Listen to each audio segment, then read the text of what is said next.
नमस्कार।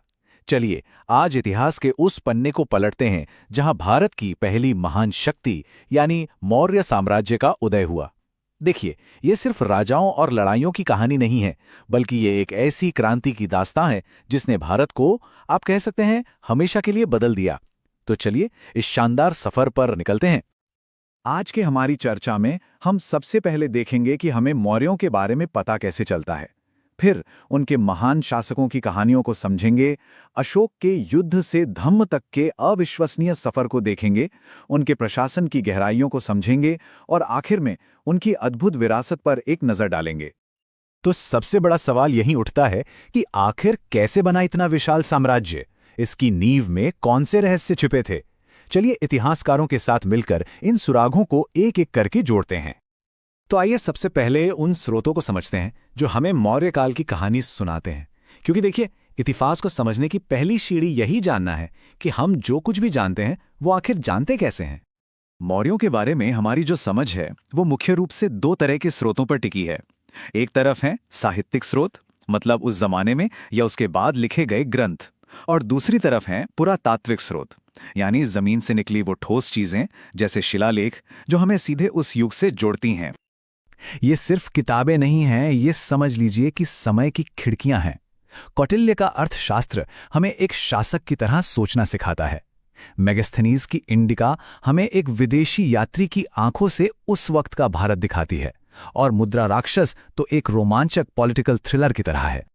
और फिर आते हैं पत्थर जो बोलते हैं।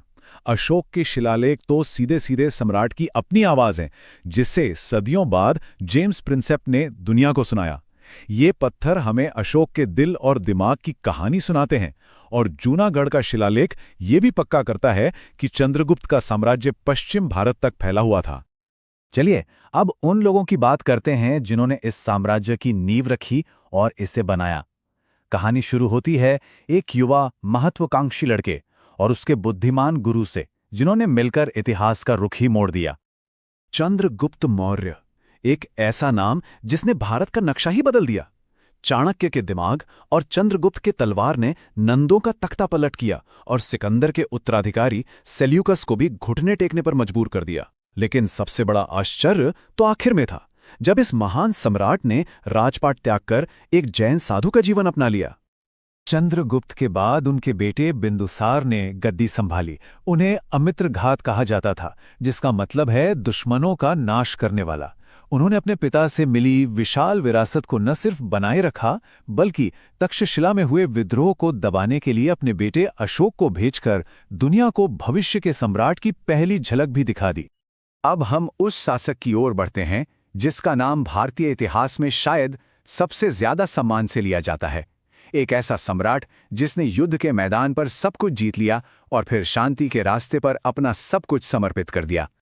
261 ईसा पूर्व, ये सिर्फ एक तारीख नहीं है, ये भारतीय इतिहास का एक बहुत बड़ा मोड़ है। ये वो साल है जब कलिंग का युद्ध लड़ा गया, एक ऐसा युद्ध जिसने एक सम्राट और एक साम्राज्य की किस्मत हमेशा के लिए बदल दी।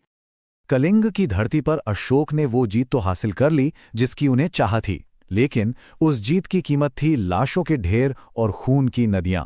उस भयानक विनाश को देखकर विजेता अशोक का दिल टूट गया। इतिहास में शायद ये पहली बार था जब किसी सम्राट को अपनी ही जीत एक हार की तरह महसूस हुई। और बस यही वो पल था जो अशोक के जीवन का निर्णायक बिंदु बना। उन्होंने युद्ध घोष की नीति, यानी कि सैन्य विजय की नीति को हमेशा के लिए त्याग दिया और धम्म घोष की नीति को अपनाया, जिसका मतलब था धर्म और नैतिकता के जरिए दिलों को जीतना। ये एक शासक के दिल और दिमाग में एक अभूतपूर्व क्रांति थी। तो आखिर ये अशोक का धम्म था क्या? देखिए, ये कोई नया धर्म नहीं था, बल्कि इंसानियत का एक सरल नियम था। बड़ों का आदर करो, छोटों से प्यार करो और किसी को दुख मत पहुंचाओ।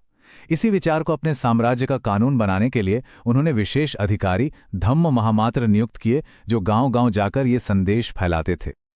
अच्छा, अब चलिए देखते हैं कि मौर्य इतने बड़े साम्राज्य को चलाते कैसे थे।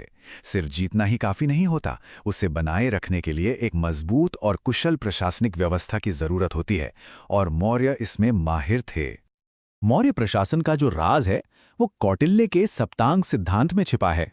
इसे ऐसे समझिए, जैसे एक शरीर को काम करने के लिए अलग अलग अंगों की जरूरत होती है, ठीक वैसे ही एक राज्य को चलाने के लिए 7 जरूरी चीजों की जरूरत होती है। अगर एक भी अंग कमजोर पड़ जाए तो पूरा राज्य बीमार पड़ सकता है।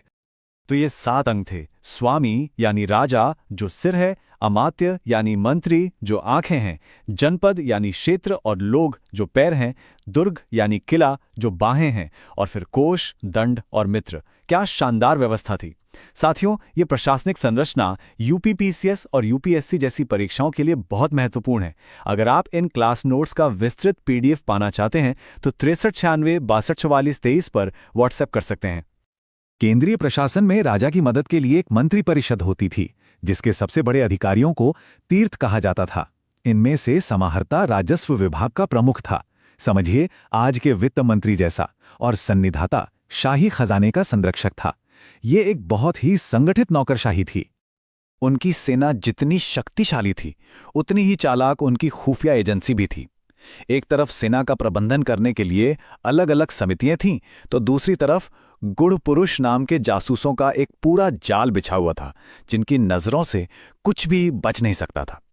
चलिए अब शासकों और प्रशासकों की दुनिया से हटकर मौर्य साम्राज्य के आम लोगों के जीवन, उनकी संस्कृति और उनके अर्थव्यवस्था पर ध्यान देते हैं। जब यूनानी राजपूत मेगास्थनीज भारत आए तो उन्हें यहाँ का समाज बहुत अलग लगा। उन्होंने जाति के बजाय काम के आधार पर लोगों को 7 वर्गों में बांट दिया, जैसे दार्शनिक, किसान, सैनिक और कारीगर। ये हमें एक बाहरी व्यक्ति की दिलचस्प नज़र से उस समय के समाज को देखने का मौका देता है। दासता के मुद्दे पर हमारे पास 2 अलग अलग राय हैं। कौटिल्य अपने अर्थशास्त्र में 9 तरह के दासों का जिक्र करते हैं, जबकि मेगास्थनीज कहते हैं कि भारत में दास प्रथा थी ही नहीं। इसका एक कारण यह हो सकता है कि भारत में दासों के साथ व्यवहार यूनान की तुलना में कहीं बेहतर था, इसलिए मेगास्थनीज ने शायद उसे पहचाना ही नहीं। अर्थव्यवस्था की रीढ़ तो खेती ही थी, लेकिन मौर्यों की असली पहचान उनकी कला है। आज भी सारनाथ के शेर गर्व से खड़े हैं और सांची का स्तूप शांति का संदेश देता है। उनका लकड़ी का महल तो इतना शानदार था कि बाद में आए चीनी यात्रियों को भी यकीन हो गया कि इसे इंसानों ने नहीं बल्कि देवताओं ने बनाया है। तो आखिर में सवाल यह है कि आज हम मौर्यों से क्या सीख सकते हैं। भले ही उनका साम्राज्य अशोक के बाद कमजोर शासकों और विशाल दूरियों के वजह से बिखर गया, लेकिन उनकी विरासत आज भी जिंदा है। एक मजबूत प्रशासन का विचार, नैतिकता पर आधारित शासन और एक ऐसे कला जो आज भी हमें प्रेरित करती है। शायद इतिहास का सबसे बड़ा सबक यही है कि असली ताकत तलवार में नहीं बल्कि विचारों में होती है। इस पर सोचिएगा।